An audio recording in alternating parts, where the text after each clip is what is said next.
1 Kings chapter 8. Then King Solomon summoned into his presence at Jerusalem the elders of Israel, all the heads of the tribes, and the chiefs of the Israelite families, to bring up the ark of the Lord's covenant from Zion, the city of David.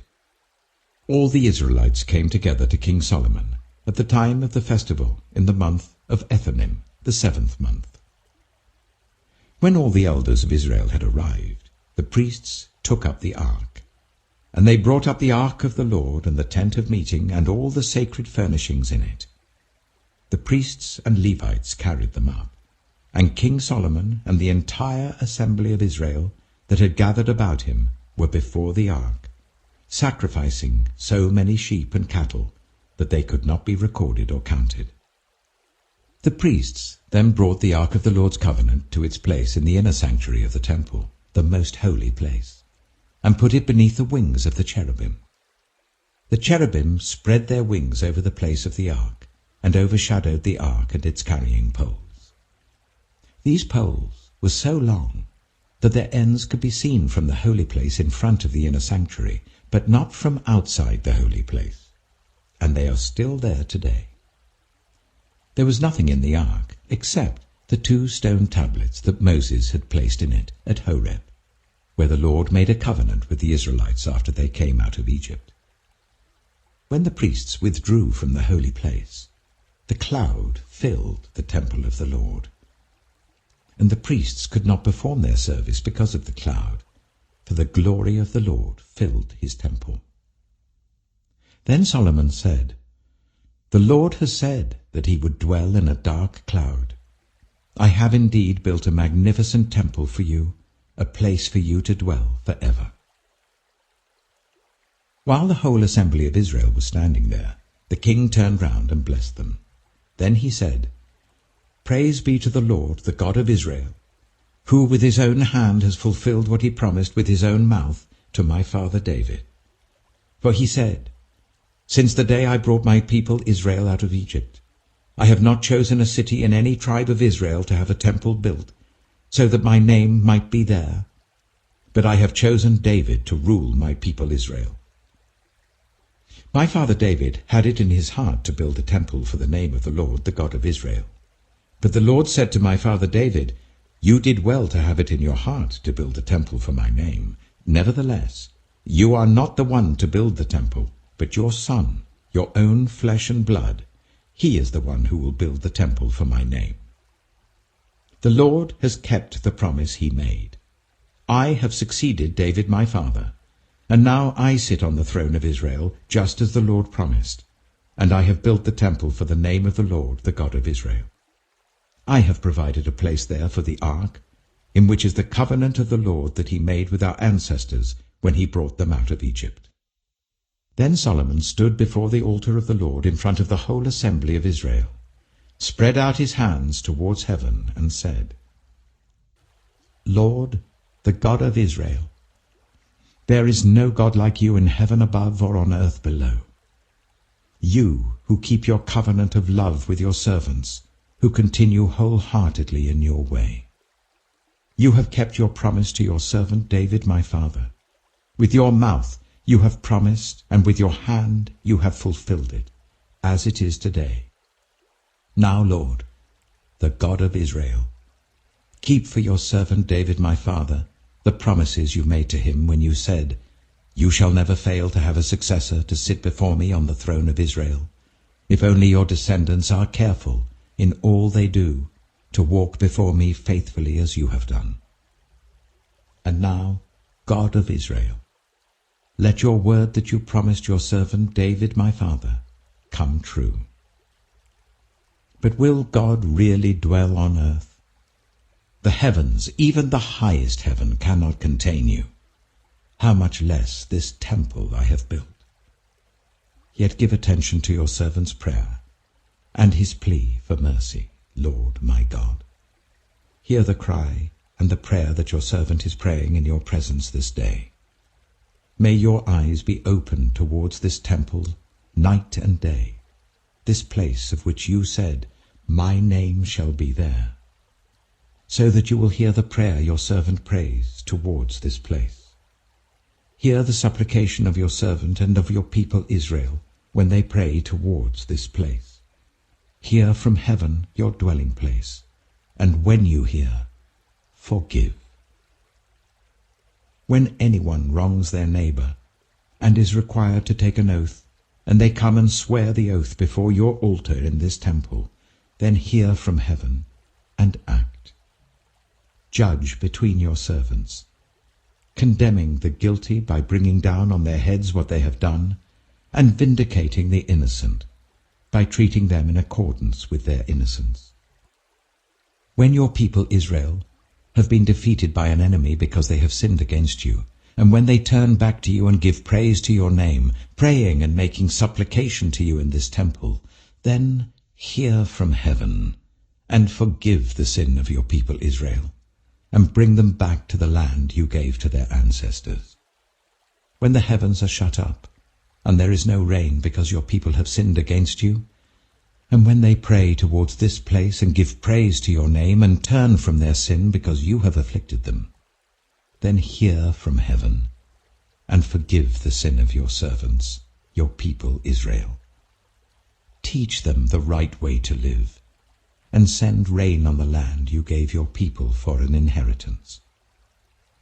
When famine or plague comes to the land, or blight or mildew, locusts or grasshoppers, or when an enemy besieges them in any of their cities, whatever disaster or disease may come, and when a prayer or plea is made by anyone among your people Israel, being aware of the afflictions of their own hearts, and spreading out their hands towards this temple, then hear from heaven your dwelling place. Forgive and act. Deal with everyone according to all they do, since you know their hearts, for you alone know every human heart, so that they will fear you all the time they live in the land you gave our ancestors. As for the foreigner, who does not belong to your people Israel, but has come from a distant land because of your name, for they will hear of your great name and your mighty hand and your outstretched arm, when they come and pray towards this temple, then hear from heaven your dwelling place. Do whatever the foreigner asks of you, so that all the peoples of the earth may know your name and fear you, as do your own people Israel, and may know that this house I have built bears your name. When your people go to war against their enemies, wherever you send them, and when they pray to the Lord towards the city you have chosen and the temple I have built for your name, then hear from heaven their prayer and their plea, and uphold their cause. When they sin against you, for there is no one who does not sin, and you become angry with them and give them over to their enemies, who take them captive to their own lands, far away or near, and if they have a change of heart in the land where they are held captive, and repent, and plead with you in the land of their captors, and say, We have sinned, we have done wrong, we have acted wickedly. And if they turn back to you with all their heart and soul in the land of their enemies who took them captive, and pray to you towards the land you gave their ancestors, towards the city you have chosen, and the temple I have built for your name, then from heaven, your dwelling place, hear their prayer and their plea, and uphold their cause. And forgive your people who have sinned against you. Forgive all the offenses they have committed against you, and cause their captors to show them mercy. For they are your people and your inheritance, whom you brought out of Egypt, out of that iron-smelting furnace. May your eyes be open to your servant's plea, and to the plea of your people Israel, and may you listen to them whenever they cry out to you. For you singled them out from all the nations of the world to be your own inheritance, just as you declared through your servant Moses, when you, sovereign Lord, brought our ancestors out of Egypt. When Solomon had finished all these prayers and supplications to the Lord, he rose from before the altar of the Lord, where he had been kneeling, with his hands spread out towards heaven. He stood and blessed the whole assembly of Israel, in a loud voice, saying, "Praise be to the Lord, who has given rest to his people Israel, just as he promised. Not one word has failed of all the good promises he gave through his servant Moses. May the Lord our God be with us as he was with our ancestors. May he never leave us nor forsake us. May he turn our hearts to him, to walk in obedience to him and keep the commands, decrees, and laws he gave our ancestors. And may these words of mine, which I have prayed before the Lord, be near to the Lord our God day and night, that he may uphold the cause of his servant and the cause of his people Israel, according to each day's need, so that all the peoples of the earth may know that the Lord is God and that there is no other. And may your hearts be fully committed to the Lord our God, to live by his decrees and obey his commands, as at this time." Then the king and all Israel with him offered sacrifices before the Lord. Solomon offered a sacrifice of fellowship offerings to the Lord, 22,000 cattle and 120,000 sheep and goats. So the king and all the Israelites dedicated the temple of the Lord. On that same day, the king consecrated the middle part of the courtyard in front of the temple of the Lord, and there he offered burnt offerings, grain offerings, and the fat of the fellowship offerings, because the bronze altar that stood before the Lord was too small to hold the burnt offerings, the grain offerings, and the fat of the fellowship offerings. So Solomon observed the festival at that time, and all Israel with him. A vast assembly, people from Lebo-Hamath to the Wadi of Egypt. They celebrated it before the Lord our God for 7 days, and 7 days more, 14 days in all. On the following day he sent the people away. They blessed the king and then went home, joyful and glad in heart, for all the good things the Lord had done for his servant David and his people Israel. 2 Chronicles chapter 5. When all the work Solomon had done for the temple of the Lord was finished, he brought in the things his father David had dedicated, the silver and gold and all the furnishings, and he placed them in the treasuries of God's temple. Then Solomon summoned to Jerusalem the elders of Israel, all the heads of the tribes and the chiefs of the Israelite families, to bring up the ark of the Lord's covenant from Zion, the city of David. And all the Israelites came together to the king at the time of the festival, in the 7th month. When all the elders of Israel had arrived, the Levites took up the ark, and they brought up the ark and the tent of meeting and all the sacred furnishings in it.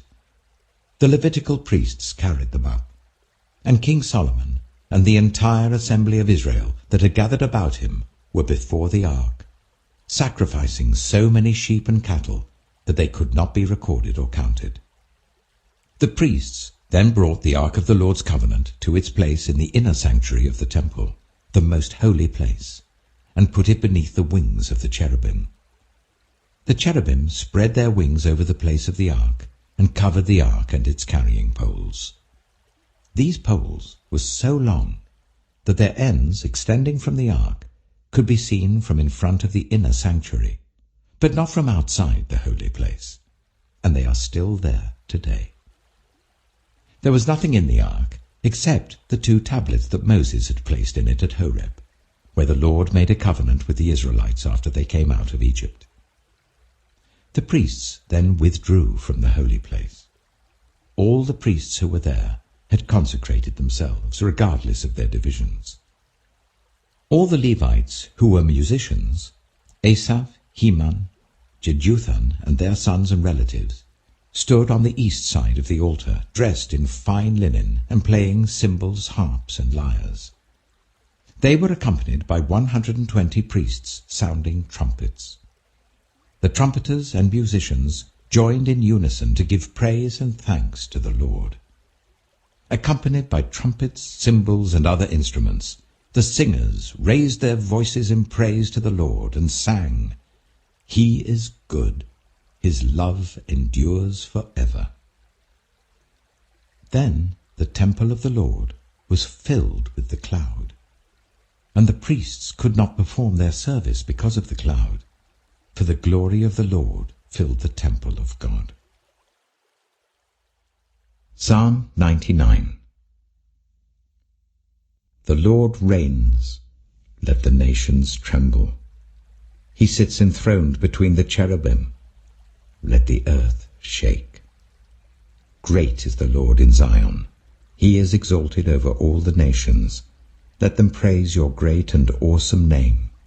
He is holy. The King is mighty, he loves justice. You have established equity. In Jacob you have done what is just and right. Exalt the Lord our God and worship at his footstool. He is holy. Moses and Aaron were among his priests. Samuel was among those who called on his name. They called on the Lord, and he answered them. He spoke to them from the pillar of cloud. They kept his statutes and the decrees he gave them. Lord, our God, you answered them. You were to Israel a forgiving God, though you punished their misdeeds. Exalt the Lord our God, and worship at his holy mountain.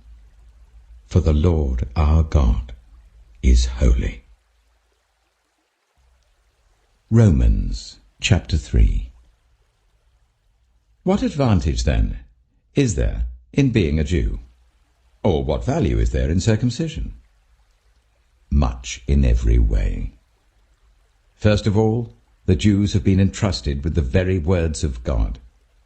What if some were unfaithful? Will their unfaithfulness nullify God's faithfulness? Not at all. Let God be true and every human being a liar. As it is written, so that you may be proved right when you speak and prevail when you judge. But if our unrighteousness brings out God's righteousness more clearly, what shall we say? That God is unjust in bringing his wrath on us? I'm using a human argument. Certainly not. If that were so, how could God judge the world? Someone might argue, if my falsehood enhances God's truthfulness and so increases his glory, why am I still condemned as a sinner? Why not say, as some slanderously claim that we say, let us do evil that good may result? Their condemnation is just. What shall we conclude then? Do we have any advantage? Not at all. For we have already made the charge that Jews and Gentiles alike are all under the power of sin. As it is written, there is no one righteous, not even one. There is no one who understands. There is no one who seeks God. All have turned away. They have together become worthless. There is no one who does good, not even one. Their throats are open graves. Their tongues practice deceit. The poison of vipers is on their lips. Their mouths are full of cursing and bitterness. Their feet are swift to shed blood. Ruin and misery mark their ways, and the way of peace they do not know. There is no fear of God before their eyes. Now, we know that whatever the law says, it says to those who are under the law, so that every mouth may be silenced and the whole world held accountable to God. Therefore no one will be declared righteous in God's sight by the works of the law. Rather, through the law we become conscious of our sin. But now, apart from the law, the righteousness of God has been made known, to which the law and the prophets testify. This righteousness is given through faith in Jesus Christ to all who believe. There is no difference between Jew and Gentile, for all have sinned and fall short of the glory of God, and all are justified freely by his grace through the redemption that came by Christ Jesus. God presented Christ as a sacrifice of atonement through the shedding of his blood, to be received by faith. He did this to demonstrate his righteousness, because in his forbearance he had left the sins committed beforehand unpunished. He did it to demonstrate his righteousness at the present time, so as to be just and the one who justifies those who have faith in Jesus. Where then is boasting? It is excluded. Because of what law? The law that requires works? No. Because of the law that requires faith. For we maintain that a person is justified by faith, apart from the works of the law. Or is God the God of Jews only? Is he not the God of Gentiles too? Yes, of Gentiles too, since there is only one God who will justify the circumcised by faith and the uncircumcised through that same faith. Do we then nullify the law by this faith? Not at all. Rather, we uphold the law